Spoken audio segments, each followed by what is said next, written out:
안녕하세요. 이번 주 부동산 자산관리 운영과 제도 두 번째 주 공부를 해보도록 하겠는데요. 들어가기 앞서 저번 주 수업을 하는데 수업을 하고 나서 이제 듣고 나서 질문이 있어서 그거에 대한 답변을 해드리겠는데 사실 뒤에 나오긴 하는데 우리나라 부동산 관리업의 역사가 짧은데 우리나라 전문 부동산 관리업의 시작과 역사를 알려주세요 하고 어떤 학생이 질문을 했는데요. 우리나라는 1963년에 공공에 의해서 생긴 건설이 주도가 됐거든요. 공공에서 주도가 돼서 63년 공영주택법이 생기게 됐습니다. 그리고 다음에는 62년에 마포 아파트가 생겼고요. 준공이 됐고 70년도에는 와우 아파트가 붕괴가 돼요. 그러다 보니까 72년에 주택건설 촉진법이 생기게 되고요. 79년에 공동주택관리령 시행령이 생겨요. 그러니까 실질적으로는 우리나라는 1979년 공동주택관리령 시행령이 생기면서부터 우리나라 전문 부동산, 글쎄 전문 부동산이라면 폭이 되게 넓은데 주택에 관한 시행령이 생겼다고 볼 수가 있겠죠. 그리고 79년 12월에 공동주택관리 규칙 제정이 생기면서 공동주택에 관한 관리 규정이 제정이 되고 시행이 됐다고 볼 수가 있겠습니다. 그래서 첫 번째 질문은 이렇게 됐고요. 두 번째는 혼합 관리 방식은 공동주택에 적합하지 않다고 했는데 그 이유는 무엇입니까? 그거는 이제 법으로 나와 있는 부분도 있고 또 세대가 많다 보니까 워낙에 많다 보니까 그 세대의 그 민원을 혼합관리 방식으로 해서는 처리할 수가 없어요. 그러니까 세대를 대표하는 입주자 대표회의를 구성해서 입주자 대표 위원을 뽑게 돼요. 그러니까 거기 입주자님들 중에서 대표로 뽑혀서 입주자 회의에서 의견들을 얘기하는 거죠. 입주자를 대표해서. 그래서 그 입주자님들이 위탁관리하실 업체를 선정을 하게 되는 거죠. 그래서 공동주택의 위탁관리 방식이 적합하다고 했던 게 바로 그런 것 때문에 이제 얘기를 했고요. 왜냐하면 세대가 너무 많으니까 반영하기 힘들다. 각각 세대의 의견을 반영해줄 대표 입주자님들이 있는 거고요. 그래서 그 대표 입주자님이 위탁을 하는 방식이 되는 거죠. 그리고 그럼 위탁관리 방식이 공동주택에 적합하다고 하셨는데 혼합관리 방식법은 정해져 있지 않아서 적합하지 않은 건가요? 대형 건물에만 적합한 이유를 구체적으로 설명 부탁드립니다. 이렇게 얘기를 하셨는데 대형 건물은 그 건물을 지은 건물주나 아니면 기업에 소유하고 있는 것들이 많다 보니까 기업의 자체적으로 크잖아요. 기업이. 크니까 건물관리부서를 만들어서 운영을 하는 경우가 있습니다. 건물관리부서에서 운영을 하다 보니 직접 건물관리에서 운영을 하는 게 더 비용과 시간을 절약할 수 있다고 생각하면은 직접 하는데 비용과 시간을 절약하지 못하게 되면은 오히려 더 싸다. 외부 위탁을 하게 되는 게 더 싸다 했을 때는 그 부분만 떼어가지고 외부의 위탁관리 방식을 취하게 됩니다. 뭐 건물 중에서 청소를 하는 부분이라던가 아니면 뭐 CCTV라던가 경비라던가 이런 걸 회사에서 자체적으로 다 못했을 때는 위탁을 해서 용역을 주게 되는 거죠. 그래서 혼합관리 방식을 사용하고 있습니다.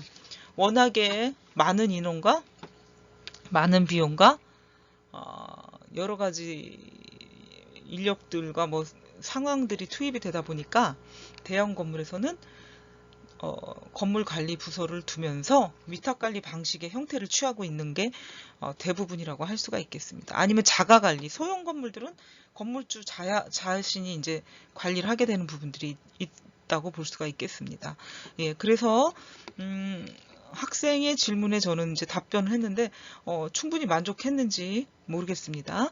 뭐 여러분들도 수업을 듣다가 궁금한 사항이 있거나 잘 이해가 안 된다 하는 거는 이렇게 질문 게시판이나 질문은 뭐 게시판이나 메일로 질문을 주면 답변을 해드리도록 하겠습니다. 다음 우리나라 부동산 자산 관리 운영 현황을 보도록 하겠습니다. 부동산업은 크게 두 가지로 나누고 있어요. 임대 및 공급, 부동산, 그 다음에 부동산 관련 서비스로 나누고요. 부동산 임대 및 공급업은 부동산 임대업으로 나누고 또 개발 및 공급업으로 나눕니다. 그러면 부동산 임대와 공급업에서 부동산 임대업은 말 그대로 부동산을 보유하거나 아니면 건설했거나 매입을 해서 임대를 하는 거를 부동산 임대업이라고 하죠. 그래서 주거용을 임대할 수도 있고요. 주거용 그러면 뭐 아파트, 빌라, 다가구, 다세대, 단독 뭐 여러 가지 주거용 건물이 있는데 그런 모든 것들을 임대하는 것. 비주거용, 오피스, 뭐 상가, 뭐 여러 가지 건물들이 있는데 이것도 마찬가지로 임대를 하는 거. 기타, 고시원, 뭐 오피스텔 뭐 여러 가지들이 있죠. 이런 것들이 이제 기타로 들어가는데 이런 것들을 다 임대할 때 임대업이 되고요. 개발 및 공급업은 주거용 건물, 비주거용 건물, 기타 부동산을 개발 및 공급을 한다. 개발이라는 거는 무에서 유를 만드는 거죠. 아무것도 없는 것을 뭔가 만들어내는 건데 그렇게 되면 땅을 비축해야 되고 그 땅에다가 건축물을 짓게 되는데 건축물을 짓기 전까지 일련의 과정들이 개발업이라고 할 수가 있죠. 인허가 과정, 또 건축 과정, 뭐 감리 받는 과정 모든 게 이제 개발과 관련된 일들이죠. 예, 그래서 부동산 임대 및 공급은 임대업과 부동산 개발 및 공급업 두 가지로 나눌 수가 있고요. 부동산 관련 서비스업은 관리업과 중개 감정평가업으로 나누어 볼 수가 있겠습니다. 부동산 관리업은 주거용 부동산과 비주거용 부동산 이런 것들을 관리하는데 21세기에는 부동산 관리업이 뜬다. 그 이전의 시대에는 임대 아니면 개발 공급업이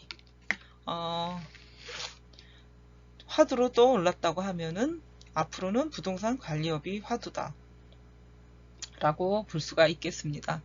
부동산 중개 및 감정평가업은 부동산 자문 및 중개의 감정평가, 그러니까 자문은 컨설팅을 얘기하고요. 중개는 여러분 다 아실 거예요. 그 사려는 자와 팔려는 사람을 중개해주는 역할. 그래서 요즘은 중개업이 많이 이렇게 주춤하고 있죠. 많이.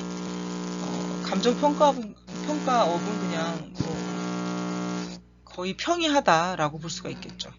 그래서 여러분들이 감정평가사 공부를 해서 자격증을 따면 감정평가업을 할 수가 있는 거죠.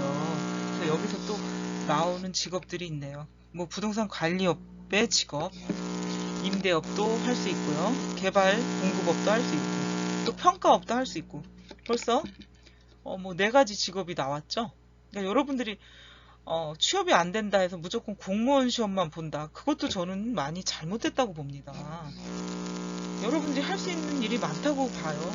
도전할 수 있는 일, 해볼 수 있는 일. 젊으니까 밑바닥부터 해도 아무도 욕하는 사람이 없거든요. 오히려 대견하다, 이쁘다, 칭찬해주는 일들이 많기 때문에 도전해볼 만한 일들이 많다고 생각을 합니다.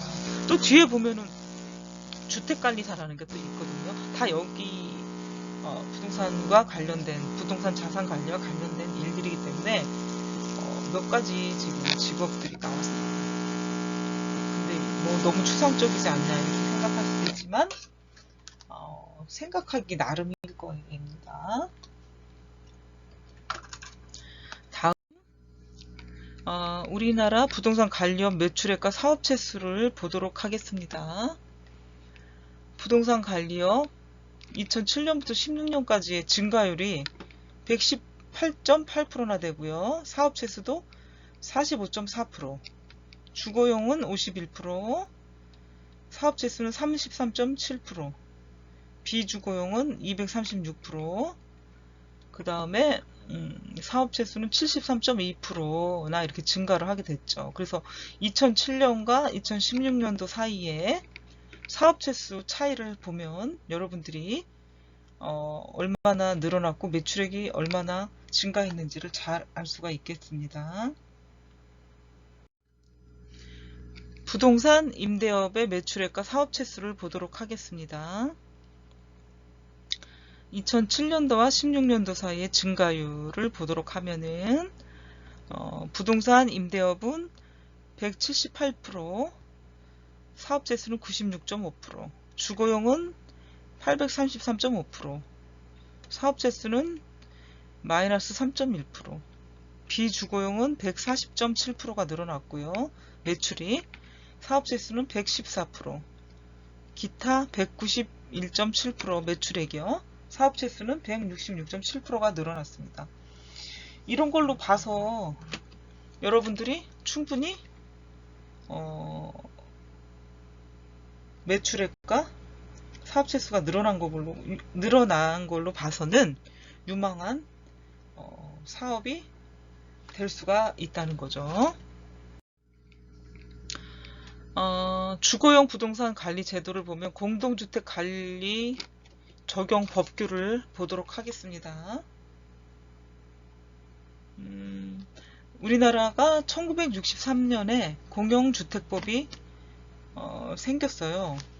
공공에 의해서 이제 주도가 되다 보니까 공용주택법이 생겼고, 72년도에 주택건설 촉진법, 79년도에는 공동주택관리법령, 79년 12월에는 공동주택관리규칙 제정, 그 다음에 80년도에는 공동주택 노후 방지를 위해서 장기대책 수립이 됐고요. 87년도에는 주택건설 촉진법이 생기면서 주택관리사 제도가 도입이 됐어요. 그래서 여기 주택관리사가 될 수 있는 길이 하나 생기게 됐던 거죠. 이때부터 87년도부터. 그래서 불과 우리나라는 33, 4년밖에 안 됐습니다. 공동주택 관리 적용이 생긴 게 역사가 비교적 외국에 비해서 짧다고 볼 수가 있겠습니다. 그리고 분양 공동주택의 관리 제도는 의무 관리 대상 관리 방법, 분양 공동주택에 관련된 주요 요직이 있었고, 세 번째는 공동주택 관리 제도, 주택관리사와 주택관리업이 있습니다. 세 번째 공동주택의 관리제도, 임대를 목적으로 제공하는 건설 매입해서 임대하는 주택이 임대주택이다. 공급 주체에 따라 공공임대와 민간임대로 구분한다. 그러면 여기 건설 매입은 뭡니까? 본인이 건설하거나 아니면 건설회사가 건설해서 임대를 하는 임대주택. 매입은 다 지어진 걸 구매를 해서 임대하는 주택. 그래서 건설과 매입 임대주택으로 구분을 하고요. 공급 주체에 따라서는 공공임대냐 민간임대냐로 구분을 합니다. 1994년요. 임대주택법이 제정이 됐는데, 주택법의 특별법으로서 임대주택의 공급과 관련된 사항을 법으로 제정을 했어요. 그래서 임대주택 관리 방안 결정, 임차인 대표회의, 특별수선충당금 규정, 임대주택 관리 규정에 관해서 특별히 정하지 않은 거는 공동주택관리법을 적용을 하고요. 2016년 8월에 공공임대주택관리는 공공주택특별법과 장기임대주택특별법에서 규정을 합니다. 그럼 주택관리사와 주택관리업은 주택관리사 자격증이 있어야 되는데, 보시게 되면요.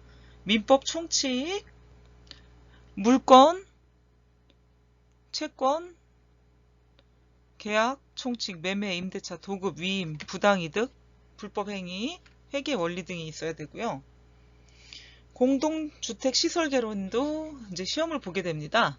여기서 목구조, 특수구조를 제한 일반 건축구조, 철구조, 냉동설비 이런 것 등이 필요하고요. 주택관리 관계법규 등이 들어갑니다. 또 공동주택 관리 실무가 들어간다고 볼 수가 있겠습니다. 그리고 주택관리업을 하게 되면은 자본금이 2억 원 이상이 필요하고요. 기술 인력은 전기산업기사 기술자 1명 이상, 열관리사 1명 이상, 가스기능사 이상의 자격 간 사람 1명 이상, 위험물 관리 기능사 이상의 기술자 1명 이상, 또 주택관리사 1명 이상, 5마력 이상의 양수기 1대 이상, 절연 저항계 1대 이상, 그리고 사무실이 필요합니다. 그래서 우리나라 부동산 자산관리 운영 제도에 대해서 공동주택과 일반 주거에 대해서는 다르다고 볼 수가 있겠습니다.